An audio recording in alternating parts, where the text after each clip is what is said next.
Let's find the equation of the hyperbola with the center at 0, 0, a focus at 0, -6, and a vertex at 0, 4. So I always like to just draw out my picture here to give myself a little bit of a visual of what I've got. So there's my center.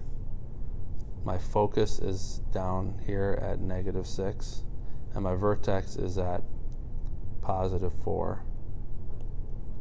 Well, they kind of jumped on two different sides, but you know that the other focus has to be up here at +6, and the other vertex has to be down here at -4.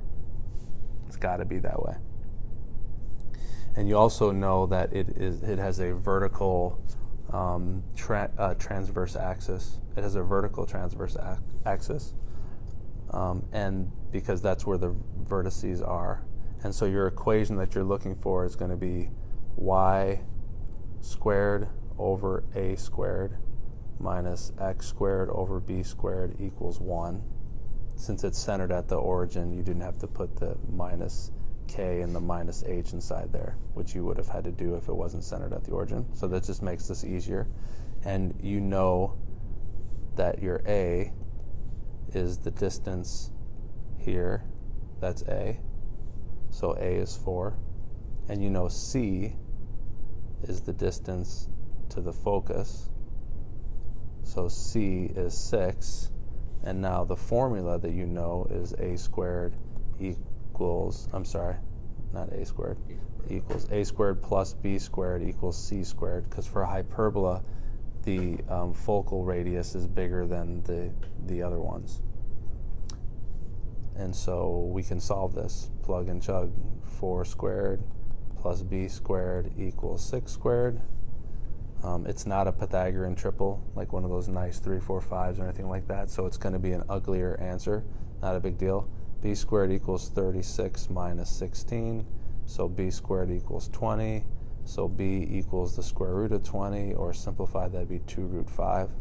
So the distance this way is going to be 2 root 5, and 2 root 5 is smaller than 4. So not that that makes that big of a difference, but that distance is 2 root 5. So, and really the only reason you want that is because now you're going to draw in, when you're graphing, you're going to draw axes, you're going to draw a little box around the center here. I didn't draw that very well. I'm going to draw a box like something like that. And then through that box you have the diagonals. If you continue the diagonals down, that's going to be the asymptote. Again, this isn't perfect. I'm not doing this exactly perfectly, but that you get the idea. And so your graph, if it asks you to graph this, what you would do is take this vertex right here and graph it, and those are asymptotes that it's approaching. So if they want the equation of the asymptotes, you would find the equation of those by taking the slope of each one of these is going to be rise over run is going to be that distance, 4, over 2 root 5. That's the rise over the run. Rise 4 over 5, and it's plus or minus. That's the slope, plus or minus that. So you can simplify that's 2 over root 5, or 2 root 5 over 5, if you're simplifying that radical. So your equation is going to be y minus 0 equals plus or minus 2 root 5 over 5 x, so that's your slope, minus 0, but again, we don't even have to write that in. So there's your 2 asymptotes. That's the equation of your 2 asymptotes. And your equation of the equation itself is going to be y squared over 4 squared, which is 16, minus x squared over root 20 squared, which is 20, equals 1. Not that it makes that big of a difference, I just now recognize that 2 root 5 is actually the bigger one.